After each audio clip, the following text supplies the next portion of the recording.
Welcome back to our channel, soap fans. Today is an absolutely beautiful day to dive deep into the latest, most heart-stopping drama unfolding in Genoa City.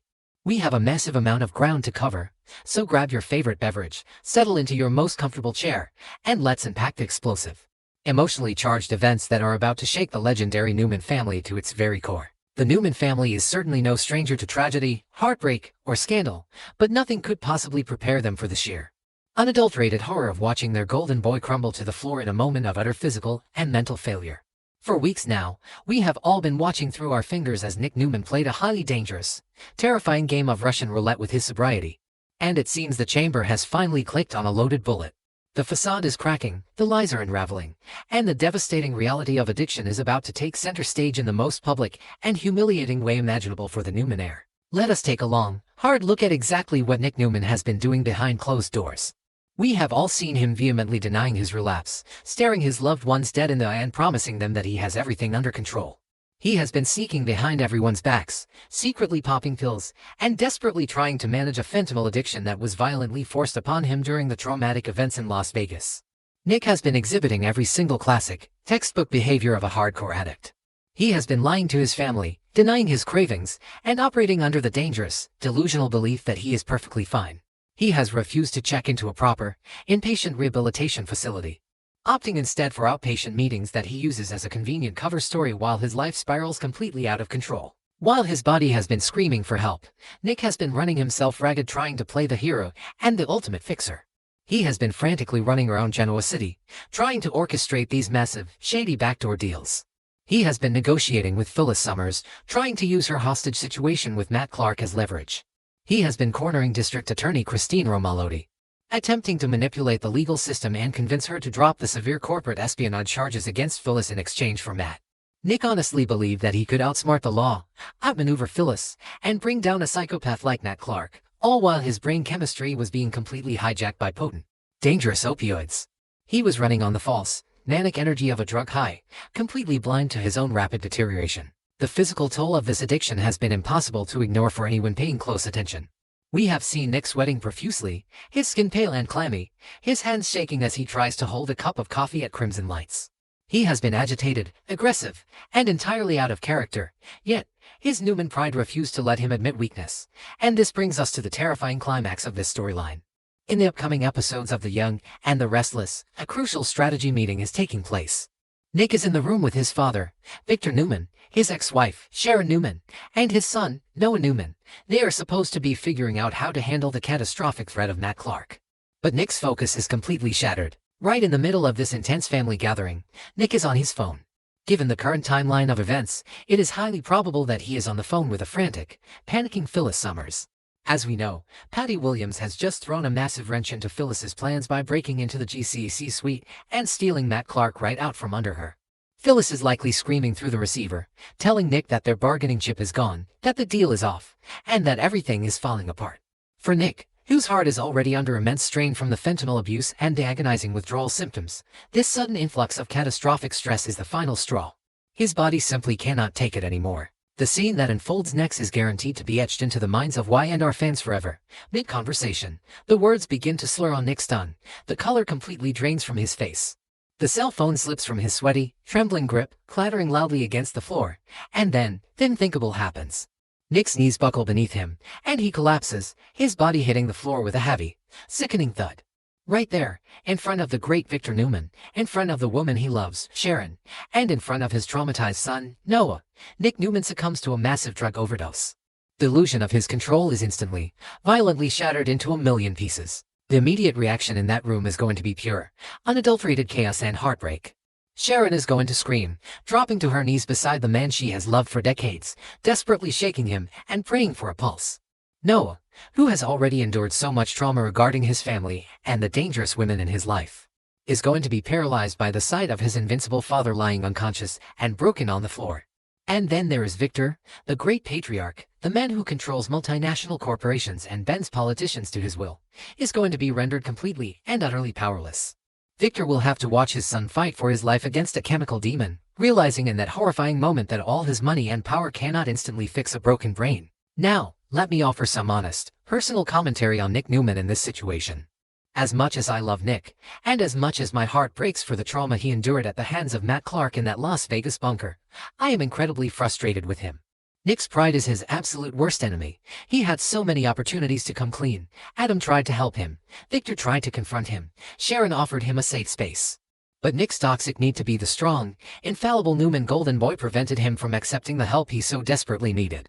He brought this public humiliation and this terrifying medical emergency upon himself through his stubborn refusal to admit that he was powerless over the drugs. Addiction is a horrific monster, but Nick's denial gave that monster the keys to his life. I also have to share my deep sympathy for Sharon and Noah in this scenario. Hasn't this family been through enough? Sharon has fought her own battles with mental health, and she has survived the terror of Matt Clark in the past. To now have to watch the father of her children nearly die from an overdose caused by Matt's poison drugs is a level of psychological torture that is hard to fathom. And Noah, poor Noah, is constantly forced to be the adult in the room while his parents navigate these explosive crises. Seeing his father collapse like that is going to leave a lasting, traumatic scar on that young man's soul. But the most fascinating and explosive fallout from this collapse is going to come from Nikki Newman. When Nikki receives the devastating phone call that her son has collapsed from a drug overdose, she is going to be consumed by a tidal wave of guilt and terror. Nikki has fought a lifelong, highly publicized battle with alcoholism. She knows the insidious, lying nature of addiction better than anyone in Genoa City. She knows that an addict cannot be bullied or threatened into sobriety, which is exactly Victor's usual tactic. Nikki will realize instantly that Victor's aggressive, domineering approach is the absolute worst possible thing for Nick right now. Nick needs empathy, understanding, and guidance from someone who has walked through the fires of chemical dependency and survived. This is where the storyline takes a turn into absolute soap opera brilliance. Nikki is going to push for Jack Abbott to step in and become Nick's official sponsor. And honestly, this is a masterstroke of storytelling. Jack Abbott is the perfect choice to guide Nick through this darkness. Longtime viewers will remember that Jack has his own harrowing history with prescription pill addiction. Years ago, after a severe back injury and subsequent surgery, Jack became hopelessly addicted to painkillers. He went down the exact same dark, deceptive, soul-crushing path that Nick is currently on. Jack knows the lies, he knows the physical agony of withdrawal, and he knows the immense shame that comes with opioid addiction. Furthermore, Jack has always been a steadfast, non-judgmental rock for Nikki during her own battles with the bottle. Jack has a proven track record of saving people from their own worst impulses. However, we must also look at Jack's underlying motivations here. While I do believe Jack genuinely cares for Nick and wants to help him survive this horrific ordeal, we cannot ignore the ongoing psychological warfare between Jack and Victor. Jack is currently on a mission to destroy Victor's marriage to Nikki, having already manipulated her with exaggerated stories of Victor's cruelty regarding the Patty Williams kidnapping. Stepping in to be the savior of Victor's golden boy is the ultimate power move.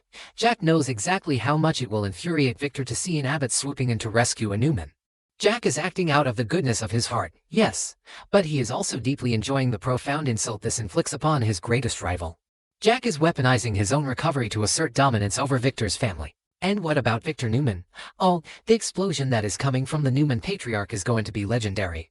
Victor is a man whose entire identity is forged in the fires of absolute control and patriarchal dominance. He views his family as his property, his legacy, and his sole responsibility. The mere thought of Jack Abbott, the man he despises more than anyone else on earth. The man he recently had kidnapped and thrown on a yacht with a psychopath stepping in to act as a father figure and sponsor to his son is going to drive Victor into a state of blind, uncontrollable rage. Victor already resents Jack for constantly coming to Nikki's rescue when she falls off the wagon. To have Jack now saving Nick is an intolerable blow to Victor's massive ego. Victor will view this not as an act of medical necessity, but as a direct, calculated attack on his family's sovereignty. Looking ahead, my predictions for this storyline are incredibly dark and highly dramatic. Nick is going to wake up in a hospital bed, likely restrained, facing the horrifying reality that he almost died in front of his son. The denial will be stripped away, leaving only the raw, painful truth. He will be forced into a hardcore, inpatient rehabilitation facility, and he is going to have to fight for his life and his sanity. Jack Abbott will be sitting by his bedside, offering the tough love and understanding that Victor simply is incapable of providing. This dynamic is going to cause the existing Cold War between Victor and Jack to escalate into a full-blown, scorched earth conflict. Victor will inevitably try to ban Jack from the hospital, leading to explosive confrontations in the hallways. Nikki will be caught squarely in the middle, forced to choose between her husband's pride and her son's survival. She will undoubtedly choose Nick, further fracturing her already fragile marriage to Victor and pushing her closer to Jack. Furthermore, Nick's collapse is going to have massive ripple effects across the canvas. Phyllis is going to lose her leverage as she realizes the man she was trying to make a deal with is out of commission. The hunt for Matt Clark is going to intensify, as Victor will now view Matt not just as a nuisance, but as the man who directly poisoned his son. The Newman security forces are going to tear Genoa City and Las Vegas apart looking for Matt, and when they find him, the retribution will be biblical.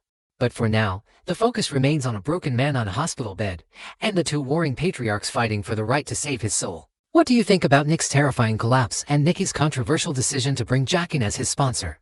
Do you think Jack's intentions are pure, or is he just using Nick to torture Victor? And how explosive do you think Victor's reaction will truly be? Drop your thoughts, theories, and predictions in the comments section below, and don't forget to share this article with your fellow Y&R addicts so we can keep the conversation going.